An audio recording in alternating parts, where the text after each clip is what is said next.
दोस्तों नमस्कार, ये है मार्गदर्शन फॉर सिविल सर्विसेज। मैं अनुराग चौधरी।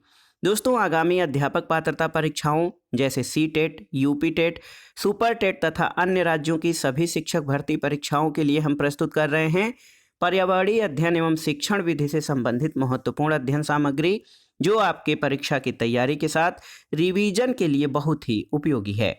इसमें हम परीक्षा पाठ्यक्रम और पैटर्न के अनुरूप सभी महत्वपूर्ण प्रश्नों और तथ्यों को कवर करेंगे। सबसे पहले इसमें हम परिवार एवं आश्रय टॉपिक से संबंधित महत्वपूर्ण प्रश्नों को देखेंगे। इसके अंतर्गत हम जानेंगे परिवार क्या है, परिवार के मूलभूत तत्व क्या हैं, परिवार की परिभाषा, परिवार के कार्य और महत्व क्या हैं, परिवार के प्रकार, एकल परिवार, संयुक्त परिवार, इसके अलावा आश्रय क्या है, इसका अर्थ क्या होता है, आश्रयों के प्रकार तथा क्षेत्र के आधार पर आवास कितने प्रकार के होते हैं, इनके बारे में सभी महत्वपूर्ण तथ्यों और जानकारियों को कवर करेंगे। तो आइए शुरू करते हैं पर्यावरणीय अध्ययन एवं शिक्षण विधि के अंतर्गत परिवार एवं आश्रय से संबंधित महत्वपूर्ण अध्ययन सामग्री और प्रश्नों को। सबसे पहले हम जान लेते हैं दोस्तों परिवार के बारे में। तो आप जान लीजिए, परिवार एक या एक से अधिक दंपतियों और उनसे उत्पन्न बच्चों का वह सामाजिक समूह है जिसके पुरुषों में रक्त का संबंध होता है और जिसके सभी सदस्य पारस्परिक संबंधों और संयुक्त उत्तरदायित्व से जुड़े या फिर बंधे होते हैं। बहुत ही महत्वपूर्ण है दोस्तों परिवार की परिभाषा। तो परिवार क्या होता है इसको जान लीजिए। परिवार एक या एक से अधिक दंपतियों यानी युगल या जोड़े और उनसे उत्पन्न बच्चों का सामाजिक समूह होता है जिसके पुरुषों में रक्त का संबंध होता है और जिसके सभी सदस्य पारस्परिक संबंध और संयुक्त उत्तरदायित्व से जुड़े या बंधे होते हैं। इसको हम परिवार कहते हैं। ये जानना जरूरी है कि परिवार के मूलभूत तत्व कौन कौन से होते हैं। दोस्तों आप जान लीजिए, गृह अथवा परिवारों का संगठन मूल रूप से यौन संबंधों को अस्थायी बनाने के लिए, बच्चों का पालन पोषण करने और जीवन को सुखपूर्वक जीवन जीने के लिए किया गया था। तो परिवार का गठन या परिवार नामक संस्था का उदय क्यों हुआ, तो जान लीजिए, गृह अथवा परिवारों का जो संगठन है ये यौन संबंधों को अस्थायी बनाने के लिए, बच्चों का पालन पोषण करने के लिए और जीवन को सुखपूर्वक या आनंदपूर्वक जीने के लिए किया गया था। और इसमें आप जान लीजिए कि परिवार में पति पत्नी बच्चों की अपनी अपनी जिम्मेदारियां और उनके कार्यक्षेत्र भी होते हैं। आइए एक चार्ट के माध्यम से परिवार को समझने का प्रयास करते हैं। दोस्तों आप जान लीजिए, जो परिवार नामक संगठन है ये दाम्पत्य जीवन इसमें महत्वपूर्ण होता है और देखिए वंश वृद्धि की कामना होती है। इसके अलावा पुत्र या पुत्री इसमें बच्चों में शामिल होते हैं तथा एक परिवार में प्रेम और सहयोग की भावना बहुत ही महत्वपूर्ण होती है। दूसरी चीज़ ये कि परिवार जो है शिक्षा के अनौपचारिक अभिकरण के रूप में माना जाता है और इसी आधार पे कहा जाता है कि परिवार बालक की प्रथम पाठशाला है, क्योंकि जो अनौपचारिक शिक्षण या जानकारियाँ होती हैं वो परिवार के माध्यम से ही प्राप्त होती है। और परिवार को बच्चों की प्रथम पाठशाला भी कहा जाता है, क्योंकि जो जीवन की मूलभूत चीज़ें हैं, सामान्य रहन सहन, बातचीत और तौर तरीके, ये कोई भी बालक परिवार में ही सीखता है। इसके अलावा परिवार की भाषा, रहन सहन के तरीके और व्यवहार प्रतिमानों को बालक परिवार में ही सीखता है और परिवार से ही संस्कार के गुण विकसित होते हैं। तो ये हमने परिवार के संबंध में जो एक चार्ट के आधार पर अध्ययन था वो देखा। दोस्तों परिवार शिक्षा के अनौपचारिक अभिकरण होते हैं, यानी परिवार जो है शिक्षा का इनफॉर्मल एजेंसी है। जैसे आप जानते हैं कि स्कूल, कॉलेज, महाविद्यालय, विश्वविद्यालय ये शिक्षा के औपचारिक अभिकरण हैं और इसी तरह परिवार शिक्षा के अनौपचारिक अभिकरण या इनफॉर्मल एजेंसी के रूप में कार्य करता है। दाम्पत्य जीवन दोस्तों, इसको सुखमय पूर्वक जीने के लिए वे अपना घर बनाते हैं और उसमें एक साथ रहते हैं। दाम्पत्य जीवन के द्वारा वे वंश वृद्धि करते हैं और भारत में जो परिवार है वो समाज की बुनियादी इकाई माना जाता है। परिवार में क्या क्या चीज़ें होती हैं, तो इसमें पति पत्नी होते हैं और आगे बच्चे होते हैं। तो दोस्तों परिवार में जो पति पत्नी हैं, बच्चों का पालन पोषण ये संयुक्त रूप से करते हैं और बच्चे पति पत्नी दोनों की जिम्मेदारी होते हैं। इसी तरह देखा जाए तो माता पिता और कुटुंब के बड़े बुजुर्गों द्वारा बालक को संस्कार की शिक्षा दी जाती है। संस्कारों में जो है समाज में प्रचलित नियम और जो सामान्य नियम हैं व्यवहार के, वो सिखाए जाते हैं। तो माता पिता और कुटुंब के जो बड़े बुजुर्ग होते हैं, दादा दादी, नाना नानी, ये सभी बालक को संस्कार की शिक्षा देते हैं कि हमें समाज में किस तरह से रहना चाहिए, किसके प्रति कैसा व्यवहार करना चाहिए और हमारी जिम्मेदारियां या उत्तरदायित्व क्या होते हैं। इसी तरह दोस्तों परिवार प्रेम और सहयोग की भावना पर टिका होता है। प्रेम और सहयोग परिवार का बहुत ही महत्वपूर्ण तत्व है जो कि परिवार के सभी सदस्यों को एक दूसरे से जोड़ता है। और जब उनमें यानी परिवार में प्रेम, सहयोग और आपसी साहचर्य, सामंजस्य की भावना समाप्त हो जाती है तो ऐसी दशा में परिवार टूट जाता है। परिवार की परिभाषा क्या है? दोस्तों कई विचारकों ने परिवार की अलग अलग परिभाषाएं दी हैं। अगर आप एक विचारक क्लेयर हैं, उनकी परिभाषा देखेंगे तो क्लेयर के अनुसार परिवार से तात्पर्य माता पिता और बच्चों के संबंध से है। मैकाइवर और पेज महत्वपूर्ण समाजशास्त्री हैं। इनका कहना है कि परिवार एक ऐसा समूह है जिसमें स्त्री और पुरुष का यौन संबंध पर्याप्त निश्चित होता है और जो बच्चों को पैदा करने और उनके लालन पालन की व्यवस्था करता है। इसी तरह आकबर्न और निमकाफ महत्वपूर्ण समाजशास्त्री हैं। इनके अनुसार दोस्तों परिवार जो है वो बच्चों सहित अथवा बच्चों रहित पति और पत्नी या अकेले एक पुरुष अथवा स्त्री और बच्चों का लगभग एक अस्थायी संघ है। मर्डाक एक विचारक हैं। ये कहते हैं कि परिवार एक ऐसा सामाजिक समूह है जिसमें सामान्य निवास, आर्थिक सहयोग और प्रजनन विशेषताओं के रूप में पाए जाते हैं। तो मर्डाक दोस्तों ये परिवार को परिभाषित करते हुए कहते हैं कि परिवार एक सामाजिक समूह है, इसमें एक साथ निवास, आर्थिक सहयोग और प्रजनन विशेषताएं यानी यौनिक संबंध और बच्चे इसमें शामिल होते हैं। देखिए दोस्तों बिजेंस और विजेंस ये महत्वपूर्ण समाजशास्त्री हैं। इनके अनुसार परिवार की परिभाषा एक दृष्टिकोण से ये कही जा सकती है कि एक स्त्री बच्चों के सहित और एक पुरुष उनकी देखरेख करने के लिए ये परिवार होता है। तो ये थी विभिन्न विचारकों द्वारा परिवार की गई परिभाषाएं। अब आइए जानते हैं दोस्तों परिवार के कार्य और महत्व क्या क्या हैं, इनको जान लेते हैं। दोस्तों परिवार जो किसी भी सामाजिक समूह में, सामाजिक संरचना में परिवार की भूमिका बहुत ही महत्वपूर्ण होती है। सबसे महत्वपूर्ण तो ये कि परिवार बच्चों की प्रथम पाठशाला है और बच्चों की माँ जो होती है वो उनकी सबसे पहली शिक्षिका होती है, क्योंकि बालक के जो शुरुआती हाव भाव, व्यवहार, क्रिया प्रतिक्रिया होते हैं वो अपनी माँ से सीखता है। तो बच्चों की माँ उनकी सबसे पहली शिक्षिका है। परिवार बच्चों की प्रथम पाठशाला है। और दोस्तों परिवार में बच्चों की शारीरिक, मानसिक, सांस्कृतिक, चारित्रिक और नैतिक तथा धार्मिक और आध्यात्मिक सभी प्रकार की शुरुआत होती है। इस तरह से परिवार किसी भी व्यक्ति के जीवन में बहुत ही महत्वपूर्ण होता है। कुछ महत्वपूर्ण परीक्षोपयोगी तथ्यों को देख लेते हैं। देखिए प्रश्न है कि किसे बालक के प्रेम और स्नेह का केंद्र कहा जाता है? तो उत्तर है घर, यानी गृह को बालक के प्रेम और स्नेह का केंद्र कहा जाता है, क्योंकि परिवार के नए सदस्य के रूप में जो बालक होता है उस पे सभी लोग प्रेम उससे करते हैं, उसके ऊपर स्नेह और उसका दुलार करते हैं। तो बालक के प्रेम और स्नेह का केंद्र जो है वो घर को कहा जाता है। दूसरा है कि बालक भाषा, रहन सहन के तरीके और संस्कार के गुण कहाँ सीखता है? तो अपने परिवार में सीखता है। भारत में समाज की बुनियादी इकाई क्या है? तो बिल्कुल परिवार या फैमिली दोस्तों, ये भारत में समाज की बुनियादी इकाई है। और एक प्रश्न है कि किसके अभाव में परिवार टूट और बिखर जाते हैं? तो प्रेम और सहयोग के अभाव में कोई भी परिवार जो है अस्थायी या क्रियाशील नहीं रह सकता, वो टूट जाता है। और देखिए परिवार में संगठन किस बुनियाद पर टिका होता है? तो परिवार में संगठन या आपसी सामंजस्य प्रेम और सहयोग भावना पर टिका होता है। एक प्रश्न और है कि विश्व में सर्वाधिक परिवारों का स्वरूप कैसा है? तो इसमें दोस्तों विश्व में सर्वाधिक परिवारों का स्वरूप जो है एकल परिवार के रूप में हो गया है। क्योंकि व्यवसाय, आर्थिक आवश्यकताएं और कार्य की प्रकृति के साथ साथ परिवारों के स्वरूप में जो है बदलाव आया है। पहले जहां संयुक्त परिवार पाए जाते थे जिसमें पति पत्नी, उनके माता पिता और बच्चे सब एक साथ रहते थे, यानी 2 या 3 पीढ़ियां रहती थीं।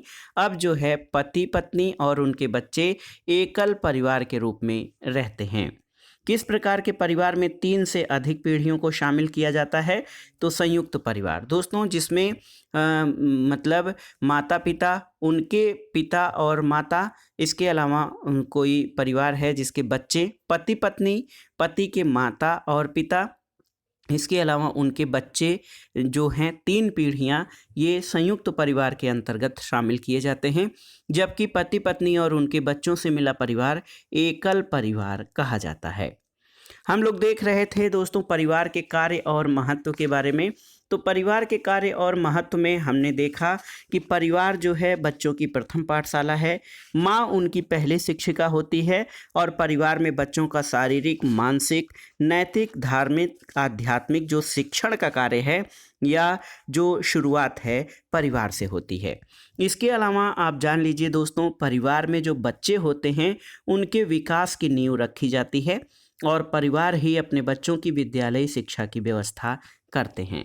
और एक महत्वपूर्ण तथ्य ये है कि बच्चा जिस परिवार में पैदा होता है वह उसी परिवार की भाषा, रहन सहन के तरीके और व्यवहार प्रतिमानों को सीखता है, जिससे उसके अंदर संस्कार के गुण विकसित होते हैं। आप जान लीजिए दोस्तों, पेस्टोलॉजी के अनुसार गृह प्रेम और स्नेह का केंद्र है। देखिए बहुत ही महत्वपूर्ण प्रश्न है। पेस्टोलॉजी के अनुसार गृह जो है घर प्रेम और स्नेह का केंद्र है, शिक्षा का सर्वोत्तम साधन है और बच्चे का सर्वप्रथम विद्यालय है। फ्रोबेल एक विचारक हैं, इनका कहना है कि माताएं आदर्श शिक्षिकाएं होती हैं और परिवारों में दी जाने वाली अनौपचारिक शिक्षा बहुत प्रभावशाली और स्वाभाविक होती है। महात्मा गांधी ने परिवार की विशेषता दर्शाते हुए कहा है कि परिवार बच्चे की प्रथम पाठशाला और माँ उसकी प्रथम शिक्षिका हैं। और एक मत ये है कि परिवार एक ऐसा झूला है जिसमें भविष्य का जन्म होता है। दोस्तों परिवार के कार्य और महत्व के बाद आइए जान लेते हैं कि परिवार के प्रकार कौन कौन से होते हैं। बहुत ही महत्वपूर्ण है दोस्तों परिवार के प्रकारों को जानना। तो आप जान लीजिए परिवार के प्रकार कैसे निर्धारित किए जाते हैं। तो इनके निर्धारण के आधार हैं कौन कौन। पहला तो है सदस्यों की संख्या के आधार पर, निवास विवाह के स्वरूप के आधार पर, वंशवाद के आधार पर जो है परिवारों का जो विभाजन किया जाता है उसमें आइए जान लेते हैं कौन कौन से परिवार होते हैं। तो दोस्तों देखिए, एक तो एकल परिवार होता है बहुत ही सामान्य सा, जिसमें माँ बाप, बड़ा बच्चा और छोटा बच्चा रहते हैं, यानी माता पिता और उनके बच्चों से निर्मित परिवार एकल परिवार कहलाता है। इसके अलावा जो दूसरा प्रमुख जो है प्रकार है परिवार का वो है संयुक्त परिवार या ज्वाइंट फैमिली। इसमें दादा दादी होते हैं, ताऊ ताई, चाचा चाची, माता पिता और बुआ होते हैं। इसके बाद ताऊ ताई और चाचा चाची के बच्चे होते हैं, साथ ही साथ नाना नानी, मामा मामी, माँ बाप, मौसी और बच्चे ये संयुक्त परिवार के अंतर्गत शामिल किए जाते हैं। दोस्तों आइए जान लेते हैं कि एकल परिवार या संयुक्त परिवार कौन कौन से हैं इनके बारे में। तो एकल परिवार क्या है दोस्तों, आप जानते हैं एकल परिवार जिसको आणविक परिवार भी कहा जाता है, ये परिवार का सबसे छोटा रूप होता है। इसमें कौन कौन होते हैं? माता पिता और उनके अविवाहित बच्चे एक साथ रहते हैं। आत्मनिर्भरता और स्वयं निर्णय लेने की क्षमता का विकास इस प्रकार के परिवारों में सर्वाधिक होता है। इनको एकल परिवार, नाभिक परिवार या केंद्रीय परिवार, जिसको आणविक परिवार के नाम से भी जाना जाता है। दोस्तों एकल परिवार में आय के साधन कम होने पर भी आवश्यक चीज़ें प्राप्त करने में ये आसानी रहती है, ये सफल रहते हैं। और एकल परिवारों को 4 उपभागों में बांटा जा सकता है। इनके बारे में यहाँ पर आइए देख लेते हैं कि एकल परिवार अनुपूरित एकल परिवार होते हैं, मूल एकल परिवार, उपमूल एकल परिवार और अनुपूरित मूल परिवार। तो एकल परिवार जो है आप जान लीजिए कि इनका 4 उपभागों में विभाजन किया जा सकता है।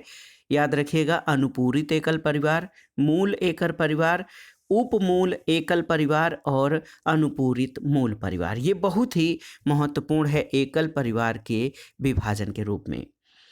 दोस्तों, आपकी जानकारी के लिए बता दें कि विश्व में सर्वाधिक एकल परिवार ही हैं। तो बहुत ही महत्वपूर्ण तथ्य है, विश्व में सर्वाधिक जो है वो एकल परिवार ही पाए जाते हैं। एकल परिवार के बाद जो परिवारों का दूसरा प्रकार है जॉइंट फैमिली या फिर संयुक्त परिवार, इसको जान लेते हैं। दोस्तों, जो एकल परिवार है उसमें आप जानते हैं कि माता पिता और उनके अविवाहित बच्चे एक साथ रहते थे, लेकिन जो संयुक्त परिवार है इसका दायरा और आकार बड़ा होता है। इसमें 3 से अधिक पीढ़ियों को शामिल किया जाता है, जैसे पति पत्नी, अविवाहित पुत्र, उनकी पत्नियां और बच्चे, चाचा चाची, दादा दादी, ये सभी लोग जिस परिवार में एक साथ मिलकर रहते हैं वो संयुक्त परिवार कहलाता है। और इसमें जो बुजुर्ग होता है, सबसे बुजुर्ग व्यक्ति, वो परिवार का मुखिया होता है। जैसे दादा या दादी संयुक्त परिवार के मुखिया होते हैं। संयुक्त परिवार अच्छे भी होते हैं, इनकी कुछ कमियां भी होती हैं। तो आइए जान लेते हैं संयुक्त परिवार के लाभ और उनके जो दोष हैं वो कौन कौन से होते हैं। दोस्तों, आप जान लीजिए संयुक्त परिवार के जो सबसे महत्वपूर्ण लाभ है वो आप समझ सकते हैं कि संयुक्त परिवार में सहभोज और संयुक्त चूल्हा होता है। सभी लोगों का भोजन एक साथ बनता है और इसमें उत्तरदायित्व या जिम्मेदारियों का विभाजन किया जाता है कि कौन सा व्यक्ति कौन कार्य करेगा। इसमें सोशल सिक्योरिटी यानी सामाजिक सुरक्षा की भावना होती है, संपत्ति का संरक्षण और संयुक्त स्वामित्व होता है और साथ ही साथ इसमें श्रम विभाजन होता है। लेकिन संयुक्त परिवार के कुछ दोष या कमियां हैं, क्योंकि ये परिवार बड़ा होता है, लोगों की सभी ज़रूरतें नहीं पूरी की जा सकती हैं, इसलिए इसमें अशांति और क्लेश होता है, क्योंकि लोगों के मनोभाव, विचार और उनके तौर तरीके भी अलग अलग होते हैं। संयुक्त परिवार अकर्मण्यता को जन्म देता है। केवल कुछ लोग, अगर किसी संयुक्त परिवार में कुछ लोग कमाऊ हैं तो अन्य लोग कमाना नहीं चाहते हैं, क्योंकि उनकी भोजन, कपड़ा, इन सब आवश्यकताओं की पूर्ति केवल एक व्यक्ति के कमाने मात्र से हो जाती है। गोपनीयता का अभाव होता है, अहम भाव होता है और इनमें आर्थिक कठिनाइयाँ होती हैं। तो ये था संयुक्त परिवार के लाभ और कमियाँ। अब आइए दोस्तों देख लेते हैं क्या कि परिवारों के जो प्रकार हैं, हमने देखे हैं परिवारों के कौन कौन से प्रकार हैं, इनके बारे में इस चार्ट के माध्यम से हम समझने का प्रयास करते हैं कि परिवारों के जो प्रकार हैं वो कौन कौन से प्रकार हैं। तो इस चार्ट को बहुत ध्यान से देखिएगा दोस्तों। परिवार के जो प्रकार हैं वो कुछ आधारों पर लिए जाते हैं, जैसे अधिकार के आधार पर, किसके पास परिवार के जो मुखिया का अधिकार किसके पास होता है। तो आप देखिए, अधिकार के आधार पर परिवार पितृसत्तात्मक परिवार और मातृसत्तात्मक परिवार होते हैं। अधिकार यानी परिवार में जब पिता के पास जो है परिवार के लालन पालन और जो है संरक्षण की जिम्मेदारी होती है तो उसको पितृसत्तात्मक परिवार कहते हैं। पिता इस परिवार का मुखिया होता है। मातृसत्तात्मक परिवार जो होता है दोस्तों, इसमें माता के ऊपर जो है वंश चलता है। माता परिवार की संरक्षक और मुखिया के रूप में होती है। वंश नाम के आधार पर जो परिवारों का विभाजन किया जाता है उसमें पितृवंशीय परिवार, मातृवंशीय परिवार और उभयवंशी परिवार। तो पितृवंशी यानी पिता के नाम से परिवार का वंश चलता है, मातृवंशीय में मातृवंश माता के नाम पर और उभयवंशी में माता पिता दोनों के नाम पर। और आप जानते हैं दोस्तों, उत्तर भारत में अधिकतर पितृवंशीय परिवार की परंपरा है, लेकिन जो है दक्षिण भारत के कुछ राजवंशों में आपने देखा होगा मातृवंशीय परिवार परंपरा है, जैसे गौतमी पुत्र सातकर्णी। इसी तरह से दोस्तों कई जो हैं राजाओं ने, और दक्षिण भारत में अनेक परिवार अभी भी मातृवंशीय परिवार परंपरा पर आधारित हैं। निवास के आधार पर जो परिवारों का विभाजन है उसमें पितृ स्थानीय परिवार, मातृ स्थानीय परिवार, नव स्थानीय परिवार और मातृ पितृ स्थानीय परिवार, मातुल स्थानीय परिवार और द्विस्थानीय परिवार होते हैं निवास के आधार पर। इसी तरह अगर जो हम परिवार का विभाजन जो है विवाह के आधार पर करेंगे तो एक विवाही परिवार, बहुविवाही परिवार, बहुपति परिवार, बहुपत्नी परिवार और भातृक बहुपति परिवार होता है। तो देखिए जो परिवारों का विभाजन था इस चार्ट के माध्यम से आप समझ सकते हैं। इसमें अधिकार के आधार, वंश नाम के आधार पर, निवास स्थान के आधार पर और विवाह के आधार पर आप देख सकते हैं परिवारों के प्रकार। अब आइए दोस्तों देख लेते हैं परीक्षा दृष्टि के आधार पर कुछ महत्वपूर्ण जो तथ्य हैं। आप देखिए बच्चों की प्रथम पाठशाला क्या है। तो देखिए बहुत ही महत्वपूर्ण प्रश्न है, परिवार बच्चों की प्रथम पाठशाला है। दोस्तों जान लीजिए कि परिवार जो है बच्चों की प्रथम पाठशाला है। दूसरा है परिवार का प्रथम शिक्षक कौन है, तो माता परिवार की प्रथम शिक्षक होती है बच्चे के लिए। परिवार किस प्रकार का समूह है, तो परिवार एक सामाजिक समूह है। संयुक्त परिवार का मुखिया कौन होता है, तो संयुक्त परिवार का मुखिया परिवार का सबसे बुजुर्ग सदस्य होता है। और दोस्तों किसने संयुक्त परिवार को भारत की आदिम परंपरा कहा है, तो जर्मन विद्वान मैक्स मूलर। मैक्स मूलर ने दोस्तों संयुक्त परिवार या ज्वाइंट फैमिली को जो है आदिम परंपरा कहा है।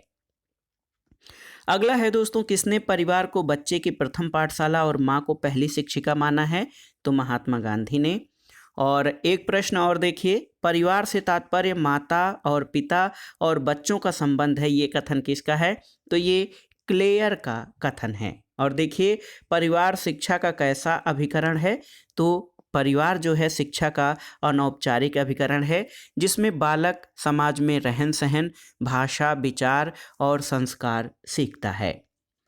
परिवार, इसके प्रकार और दोस्तों परिवार के कार्य, उद्देश्य और महत्व के बाद आइए आश्रय से संबंधित महत्वपूर्ण तथ्यों को जानते हैं और इससे संबंधित महत्वपूर्ण प्रश्नों को कवर करते हैं।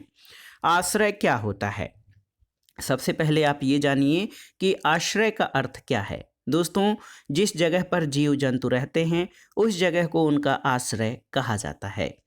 और आश्रय हमें खराब मौसम, गर्मी, ठंड हवा, बारिश इत्यादि से सुरक्षा प्रदान करते हैं। इसके अलावा आप देख सकते हैं कि अलग अलग जीवों का आश्रय जो है ये अलग अलग होता है और कुछ जीव ऐसे होते हैं जो अपना आश्रय स्वयं बनाते हैं, तो कुछ जीव स्वयं आश्रय नहीं बनाते। ऐसे जीव जो स्वयं आश्रय नहीं बनाते हैं वे मनुष्यों द्वारा बनाए घरों में रहते हैं। जानवरों का जो आश्रय होता है आमतौर पर अस्थायी स्वभाव का होता है, लेकिन मनुष्य का आश्रय अस्थायी होता है। सामान्यतः आश्रय व्यक्ति को गोपनीयता भी प्रदान करता है और समाज में रोटी, कपड़ा और मकान को आवश्यक बुनियादी और मानवीय ज़रूरत में शामिल किया जाता है। तो आश्रय के बारे में आपने जान लिया। आश्रय का अर्थ क्या होता है, जिस जगह पर जीव जंतु या मनुष्य रहते हैं उसे उनका आश्रय कहा जाता है। अब आइए दोस्तों देखिए यहाँ पर आश्रय के चित्र के रूप में आपको दिखाया गया है कि जो आवास है, गुफाएं हैं, घर हैं और घोंसला, ये भिन्न भिन्न जीवों के आश्रय हैं। अब आइए आश्रयों के प्रकार जान लेते हैं। बहुत ही महत्वपूर्ण है दोस्तों, आश्रय के प्रकार कौन कौन से हैं। तो अगर जो हम आश्रय को मोटे तौर पर विभाजित करें तो एक तो अस्थायी आश्रय और दूसरा अस्थायी आश्रय। ये आश्रय के दो प्रकार होते हैं। तो देखिए अस्थायी आश्रय क्या है। दोस्तों अस्थायी आश्रय मनुष्यों और जानवरों का निवास स्थान है जहां वे लंबे समय तक रहते हैं, जैसे घर और गुफाएं इत्यादि। अस्थायी आश्रय क्या है, तो ये वे आवास हैं जहां मनुष्य और जानवर बहुत कम समय के लिए या किसी उद्देश्य के लिए निवास करते हैं, जैसे छात्रावास, हाउस बोट और पक्षियों के घोंसले इत्यादि। तो याद रखिए आवास के दो मुख्य प्रकार हैं, अस्थायी आवास और अस्थायी आवास। दोस्तों कुछ महत्वपूर्ण तथ्यों को जान लेते हैं जो परीक्षाओं की दृष्टि से इम्पोर्टेंट हैं। आश्रय का अर्थ क्या है, तो जीव जंतुओं का निवास स्थान आश्रय कहलाता है। कौन सा पक्षी है जो घोंसला नहीं बनाता, तो कोयल है। कौन सा पक्षी सबसे सुंदर घोंसला बनाता है, तो ये बीवर बर्ड या बया जो होता है ये घोंसला नहीं बनाता है। समाज में मानव की आवश्यक बुनियादी ज़रूरतें क्या हैं? तो रोटी, कपड़ा और मकान समाज में मनुष्य की आवश्यक बुनियादी या आधारभूत ज़रूरतें हैं। देखिए, छात्रावास, हाउस बोट, पक्षियों के घोंसले किस प्रकार के आश्रय के उदाहरण हैं? तो ये अस्थायी आश्रय के उदाहरण हैं। आइए आश्रयों को दोस्तों रहने वाले लोगों के आधार पर देखते हैं वर्गीकरण इसका। घरों में रहने वाले जीव कौन कौन से हैं? तो कुत्ता, बिल्ली, छिपकली, मच्छर, मकड़ी इत्यादि ये मनुष्य द्वारा बनाए गए घरों में रहते हैं। जंगल में रहने वाले जीव में शेर, हाथी, हिरण, गैंडा, बाघ है। पेड़ पर रहने वाले जीवों में बंदर, लंगूर, पांडा इत्यादि हैं। पानी में रहने वाले जीव मछली, डॉल्फिन, व्हेल, बत्तख इत्यादि हैं। जमीन पर रहने वाले जीव तो कुत्ता, बिल्ली, गाय, भैंस, बकरी और जमीन के अंदर रहने वाले जंतु चूहा, सांप, चींटी, बिच्छू इत्यादि हैं। दोस्तों देखिए, उभयचर क्या होते हैं? तो उभयचर वे जीव जो पानी और जमीन दोनों पर रहते हैं, उन्हें उभयचर कहते हैं, जैसे मगरमच्छ, सांप और मेढक इत्यादि। दोस्तों एक पूछता है सिल्वर फिश क्या है? तो सिल्वर फिश नाम पर मत जाइएगा, कई बार परीक्षाओं में पूछा गया है रजत मछली या सिल्वर फिश। ये मछली नहीं, एक कीड़ा है और इस प्रकार मछली को छोड़कर सभी मछलियाँ पानी में रहती हैं। स्टार फिश मछली का उदाहरण है, लेकिन जो सिल्वर मीन है ये कीट है, न कि मछली। आइए जानते हैं दोस्तों मनुष्य के आश्रय के बारे में। देखिए, समय के साथ साथ मनुष्य अपने घरों का रूप रंग बदलता रहता है। मनुष्य कभी कच्चे घर बनाता है, कभी पक्के घर बनाता है। तो दोस्तों इसको हम एक क्रम में समझ सकते हैं कि मनुष्य के आश्रय किस तरह के होते हैं। तो आप जान लीजिए दोस्तों, जगह की भौगोलिक स्थिति पर जो मनुष्य का आश्रय होता है वो जगह पहाड़ी है या समतल है, गांव है या शहर, इस स्थिति पर मनुष्य अपने आवास का निर्माण करता है। उस जगह की जलवायु पर कि ऐसे जगह पर बारिश ज़्यादा होती है या कम होती है, गर्मी ज़्यादा पड़ती है या कम पड़ती है, ये जगह की जलवायु पर जो है मनुष्य के आवास का प्रकार होता है। उपलब्ध निर्माण सामग्री पर, तो जो चीज़ें आवास निर्माण के लिए उपलब्ध होती हैं, जिन चीज़ों से मकान का निर्माण होता है वो उचित मात्रा में उपलब्ध हैं कि नहीं। और चौथा और महत्वपूर्ण तत्व ये है कि मनुष्य की वित्तीय स्थिति कैसी है, यानी व्यक्ति अमीर है या गरीब, इस आधार पर भी मनुष्य के आवास का निर्धारण होता है। कुछ महत्वपूर्ण तथ्यों को जान लेते हैं दोस्तों। मेढक किस वर्ग का जीव है? तो ये उभयचर जीव है जो जल और थल दोनों पर रहता है। किस मछली को छोड़कर सभी मछलियां जल में रहती हैं? तो सिल्वर फिश। दोस्तों सिल्वर फिश मछली नहीं बल्कि ये एक प्रकार का कीड़ा है। कश्मीर के डल झील में नाव पर मौजूद घर को क्या कहा जाता है? तो इसको डोंगा कहा जाता है। असम और उत्तर पूर्वी इलाकों में लकड़ी और बांस के घर बनाने का कारण क्या है? तो ये बाढ़ से सुरक्षा।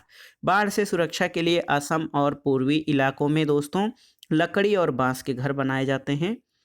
याक के बालों से बुनी हुई पट्टी का उपयोग किस प्रकार के घर बनाने में किया जाता है? तो दोस्तों शंकु के आकार का तंबू बनाने में याक के बालों की बुनी हुई पट्टी का उपयोग किया जाता है। इग्लू किस जनजाति का आश्रय है? तो इग्लू दोस्तों बर्फ में या उत्तरी ध्रुवों पर रहने वाली एस्किमो जनजाति का आश्रय है। इग्लू का आकार कैसा होता है? तो ये अंडाकार होता है। हाउस बोट कहाँ पाए जाते हैं? हाउस बोट दोस्तों कश्मीर और केरल में पाए जाते हैं। पेड़ पर रहने वाले जीव कौन कौन से हैं? तो लंगूर और पांडा ये पेड़ पर रहने वाले जीव हैं। घरों में रहने वाले जीव कौन हैं? तो आप जानते हैं कुत्ता, बिल्ली, छिपकली, ये सभी घरों में रहते हैं। कौन से जीव जंगल में रहते हैं? तो शेर, हाथी, हिरण, गैंडा और ये सभी जंगल में रहने वाले जीव हैं। और डॉल्फिन या सूस का निवास स्थान क्या है? तो ये है गंगा नदी। दोस्तों एक प्रश्न है आपका, राष्ट्रीय डॉल्फिन संरक्षण जो है केंद्र, ये कहाँ बनाया गया है भारत में? आइए दोस्तों आवास का परिचय जान लेते हैं, आवास के बारे में। तो आवास किसे कहते हैं, सबसे पहले ये जानना जरूरी है। वो स्थान जहाँ जीव निवास करते हैं आवास कहलाता है। यानी आवास या हैबिटेट उस स्थान को इंगित करता है जहां संपूर्ण जैविक समुदाय निवास करता है। आवास हमें खराब मौसम, ठंड हवा, बारिश इत्यादि से सुरक्षा प्रदान करता है। कई राज्यों और जिलों में, नगरों में आवास संबंधी प्राधिकरण भी होते हैं। आइए जानते हैं दोस्तों, आवास की विशेषताएं क्या क्या होती हैं। तो देखिए, सबसे महत्वपूर्ण बात, आवास ये मनुष्य को रहने के लिए आश्रय प्रदान करता है। आवास व्यक्ति को गोपनीयता प्रदान करता है। अलग अलग जीवों का आवास भिन्न भिन्न होता है और ऐसे जीव जो स्वयं आवास नहीं बनाते वे मनुष्यों द्वारा बनाए गए आश्रयों में रहते हैं। आश्रय हमें सबसे महत्वपूर्ण बात ये कि सुरक्षा प्रदान करते हैं। तो आइए देखते हैं दोस्तों, आवास या आवासों के प्रकार कौन कौन से किए जा सकते हैं। देखिए, आवास प्रायः क्षेत्र के आधार पर अलग अलग तरह के होते हैं। जब हम क्षेत्र के आधार पर आवासों का वर्गीकरण करते हैं दोस्तों, तो ये स्पष्ट है कि क्षेत्र के आधार पर आवास अलग अलग तरह के होते हैं। बर्फीले क्षेत्र के लोग अलग तरह के आवास का प्रयोग करते हैं, तो रेगिस्तानी और पठारी इलाकों में रहने वाले लोगों का आवास अलग तरह का होता है। आवास भौगोलिक और जलवायु के आधार पर भी अलग अलग तरह के होते हैं। इनको कैसे समझा जा सकता है? देखिए, आसानी से आप इस तरह से समझ सकते हैं कि क्षेत्र के आधार पर जो आवास बनते हैं उसमें लकड़ी और बांस से बने इग्लू, हाउस बोट, इसके अलावा ऊंची इमारतें, टेंट हाउस और मिट्टी के बने घर होते हैं। ये क्षेत्र के आवास पर आधार पर आवासों का वर्गीकरण है। लकड़ी और बांस से बने घर क्या हैं? तो दोस्तों, इस प्रकार के घर सामान्यतः जमीन से 10 से 12 फीट की ऊंचाई पर होते हैं। इनका प्रयोग बाढ़ के दुष्प्रभाव से बचने के लिए किया जाता है। और लकड़ी और बांस से जो घर बनते हैं इनका प्रयोग केरल, असम, पश्चिम बंगाल, उड़ीसा के तटीय इलाकों में व्यापक रूप से किया जाता है। और लकड़ी और बांस में जो है इनका प्रयोग, लकड़ी और बांस का प्रयोग किया जाता है। भारी वर्षा वाले इलाकों में भी इस प्रकार के आवास देखने को मिलते हैं और सबसे अधिक इस तरह के आवास असम में बनाए जाते हैं, क्योंकि असम ब्रह्मपुत्र नदी से सर्वाधिक बाढ़ग्रस्त है और हर साल यहाँ पर बाढ़ आती है। दोस्तों, लकड़ी और बांस से बने घरों के बाद आइए देखते हैं इग्लू। इग्लू क्या है? तो ठंडे क्षेत्रों में इस प्रकार के आवास का प्रयोग किया जाता है। ये अंडाकार आकार के होते हैं। इनका प्रवेश द्वार काफ़ी छोटा होता है। भारत के उत्तरी हिस्से में इस तरह के आवास देखने को मिलते हैं और ये एस्किमो शिकारियों का अस्थायी घर होता है। इसको इस चित्र के माध्यम से आप इग्लू को समझ सकते हैं। हाउस बोट, तो दोस्तों हाउस बोट क्या है आप जान लीजिए। देखिए, हाउस बोट लकड़ी का बना होता है जो हमेशा पानी में तैरता रहता है। ऐसे आवास 70-80 फीट तक लंबे और 8-9 फीट तक चौड़े होते हैं। कश्मीर के हाउस बोटों की छतों पर नक्काशी पाई जाती है। इसको खतबंद कहा जाता है और ये पर्यटकों के लिए बनाए जाते हैं। हाउस बोट केरल और कश्मीर के इलाकों में पाया जाता है। ऊंची इमारतें, तो दोस्तों ऊंची इमारतों का निर्माण सीमेंट, ईंट, लोहा, स्टील आदि से किया जाता है। ऐसी इमारतें शहरों में देखने को मिलती हैं। इनकी बनावट काफ़ी मजबूत होती है। ऊंची इमारतें सामान्यतः कई साल तक उसी तरह बनी रहती हैं। टेंट हाउस, तो ये शंकु के आकार का होता है, यानी त्रिभुजाकार होता है इस तरह से, और इसे बनाने में याक के बालों की बुनी हुई पट्टी का प्रयोग किया जाता है। और टेंट दोस्तों, टेंट प्रायः प्लास्टिक और लकड़ी से बने होते हैं। और आप जान लीजिए, लद्दाख के चांगपा जनजाति के लोग याक के बालों की पट्टियों से टेंट बनाते हैं, जिसे रेबो कहा जाता है। और इनका प्रयोग पर्वतारोही, यात्री, सेना यानी बंकर के रूप में इनके द्वारा किया जाता है। मिट्टी के बने घरों के बारे में जान लेते हैं। दोस्तों, मिट्टी के घर बनाने में घास फूस, मिट्टी, झाड़ियों का प्रयोग किया जाता है। इनका प्रयोग गर्म प्रदेशों के लोगों द्वारा अधिक किया जाता है। इन घरों को कीड़ों से बचाने के लिए गोबर की लिपाई की जाती है। और कच्चे मकान या मिट्टी से बने घर बिहार, मध्य प्रदेश, उत्तर प्रदेश और राजस्थान में पाए जाते हैं। दोस्तों, आवास की उपलब्धता के लिए सरकार द्वारा भी कुछ कदम उठाए गए हैं। नगरीय प्रधानमंत्री आवास योजना और ग्रामीण क्षेत्रों में मुख्यमंत्री आवास योजना के द्वारा लोगों को आवास की उपलब्धता कराई जाती है, जिनके पास उनके अपने जो है बनाए गए आवास नहीं हैं। प्रधानमंत्री आवास योजना नगरी के बारे में जानते हैं। तो प्रधानमंत्री आवास योजना भारत सरकार की एक योजना है जिसके माध्यम से नगरों में रहने वाले निर्धन लोगों को उनकी क्रय शक्ति के अनुकूल घर प्रदान किए जाते हैं। सरकार और राज्यों के 305 नगरों और कस्बों को चिन्हित किया गया है जिसमें ये घर बनाए जाते हैं। प्रधानमंत्री आवास योजना नगरी के बारे में जान लीजिए कि दोस्तों प्रधानमंत्री आवास योजना ये भारत में इस प्रधानमंत्री नरेंद्र मोदी और मंत्रालय इसका शहरी विकास मंत्रालय है। और दोस्तों प्रधानमंत्री आवास योजना को सरकार ने 3 फेज में विभाजित किया है और आप जान लीजिए पहला फेज जो है ये अप्रैल 2015 में शुरू हुआ था और मार्च 2017 में समाप्त किया गया। दूसरा चरण अप्रैल 2017 से शुरू हुआ, मार्च 2019 में पूरा हुआ है और तीसरा फेज अप्रैल 2019 में शुरू किया गया है जो कि मार्च 2022 में समाप्त हुआ है। मुख्यमंत्री आवास योजना के बारे में जान लेते हैं। तो दोस्तों ये योजना लगभग सभी राज्यों में कार्यान्वित है। उत्तर प्रदेश सरकार के द्वारा दोस्तों ग्रामीण इलाकों में किसी भी आपदा और आर्थिक कमी के कारण सरकार द्वारा बेघर लोगों को घर यानी छत मुहैया कराई जाती है और इसके कार्यान्वयन के लिए जिला प्रशासन की मुख्य भूमिका होती है। अंत में कुछ महत्वपूर्ण तथ्यों को जान लेते हैं। अलग अलग जीवों का भिन्न भिन्न होता है क्या? तो दोस्तों अलग अलग जीवों का आवास भिन्न भिन्न होता है। लकड़ी और बांस से बने घर की सामान्यतः जमीन से ऊंचाई कितनी होती है?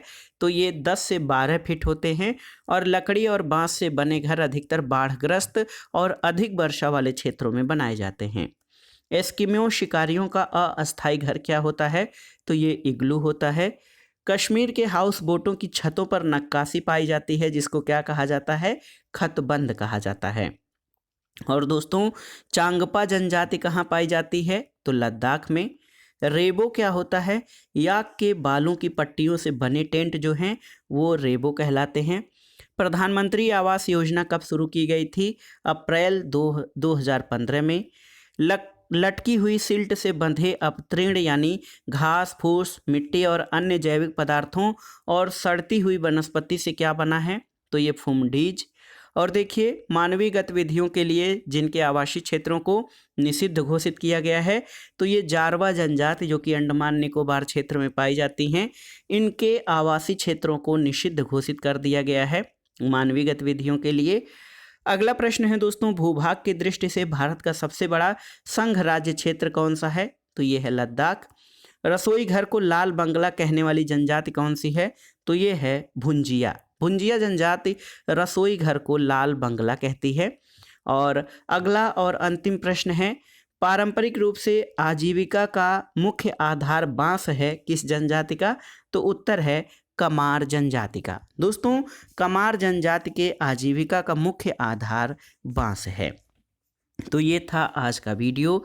देखिए दोस्तों अध्यापक पात्रता परीक्षा जैसे CTET, UPTT, UPTET, super TET और अन्य राज्यों की सभी शिक्षक पात्रता भर्ती परीक्षाओं के लिए पर्यावरणीय अध्ययन और शिक्षण विधि से संबंधित महत्वपूर्ण प्रश्नों के अंतर्गत इसमें हमने परिवार एवं आश्रय से संबंधित महत्वपूर्ण प्रश्नों को कवर किया है जो आपके आगामी परीक्षाओं के लिए बहुत ही उपयोगी होगा। आप इन महत्वपूर्ण तथ्यों और प्रश्नों को कवर कर लीजिएगा ताकि आगामी परीक्षाओं में जब ये प्रश्न पूछे जाएं तो आप आसानी से इसे सॉल्व कर सकें। वीडियो आपको कैसा लगा हमें कमेंट बॉक्स में ज़रूर बताइएगा। वीडियो को लाइक करें, शेयर करें और इस चैनल मार्गदर्शन फॉर सिविल सर्विसेज को सब्सक्राइब करें। वीडियो देखने के लिए धन्यवाद दोस्तों। नमस्कार।